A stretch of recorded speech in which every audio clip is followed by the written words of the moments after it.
We start today's class, and once again, we need to run a couple of lines, a couple of chunks of code before we can begin. That is, you need to run the library tidyverse. Make sure that that is loaded. Okay, and we need to read the data into housing.df. Okay. All right. So now we're going to look at, and once again, I'm following the textbook. These panels and these graphics are all in your textbook. If you look at it, you'll see. Now, sometimes it is useful to look at two different visualizations side by side, so you get better insight into the data. So how do you do paneling?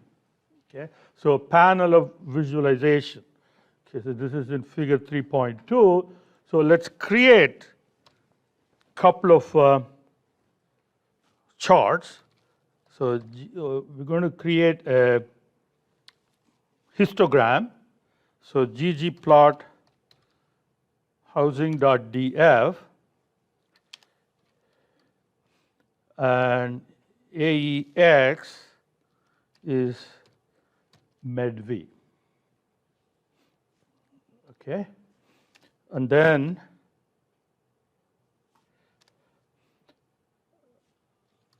stat bin is our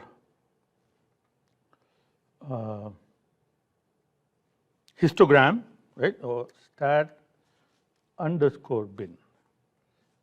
Okay, and we can just leave it like that. Then, in which case, the default, I think 30 bins will be created, or you can specify number of bins or bin width. Okay, so if you want to specify bin width, you can do that. So bin width will be equal size bin width. Okay. All right. Now I'm going to just leave it like this, but of course, when you do your work for homework and stuff, you need to do all the formatting. Okay, we've already gone through several examples of formatting. So in the interest of time, I'll skip that part. Okay, remember, but when you do your homework, you have to make sure that it is all well formatted. Okay. So here is a histogram, right? And we want another chart of medv. Okay, and let's say that we want box plot. Right, so ggplot of housing df and AES is suppose we want two box plots. Okay, one for each value of Chas being whether the properties are adjacent to Charles River or not. Okay, 0 or 1. Those are the two possible values there. And Y is medv. Okay. And we want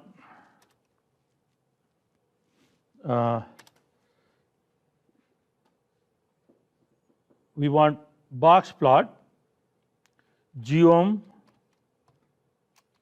box. Geom box plot. Okay. Now run that, and okay. So Chas has to be. Say right now, Chas is a numerical variable with value zeros and ones, and that's why you have this. So you need to convert that into a factor. So if you do as factor Chas, then you should have two of them, one for 0 and one for 1. Okay. Maybe it's a good idea to permanently change Chas into factor and so on, and I won't get into that here. You know how to do that from last week. Okay. So now suppose we want these two charts to be side by side. Okay. So you can look at both of them at the same time and try to understand the information. Okay. So we have we need a library for that, and that's called Grid Extra. Okay. So let's go here. Okay. Library Grid. Okay, so it's not prompting me anything, so that means it's not there. So we have to install. Grid Extra is the name, so click install and then say Grid Extra. Okay.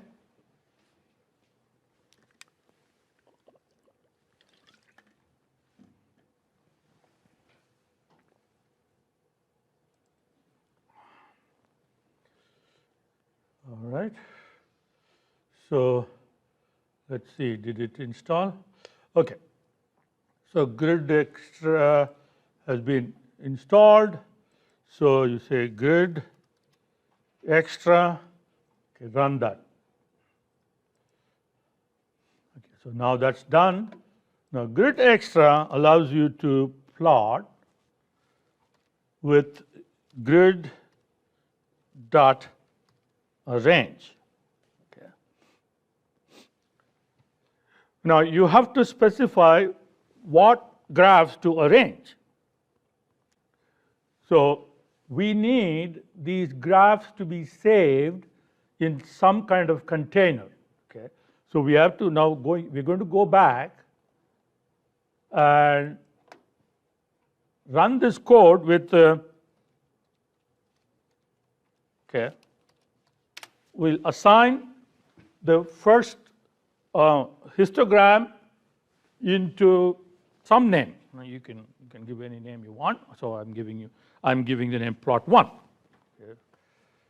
So it's going to create that graph and save it in plot 1. Okay. Now I do the same for this, and we'll call it plot 2. So now plot 1 has the histogram, plot 2 has the box plot, two of them combined, right?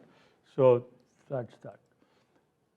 Now we can arrange, we can put the two plots here, plot 1 and plot 2, and then you can specify how you want it.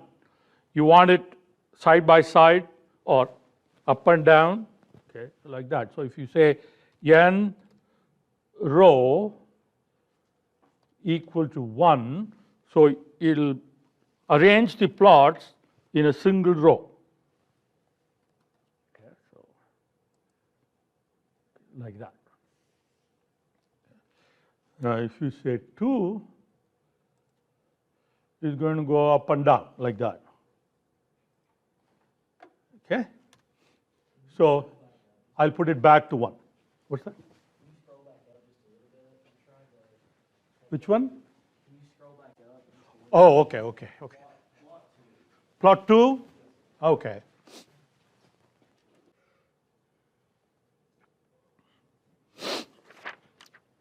Okay.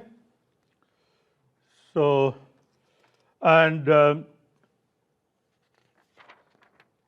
figure 3.3 in your textbook follows the same logic. You're creating 4 plots, box plots, and then arranging them in one single row. It's the same thing. So I'm going to skip that.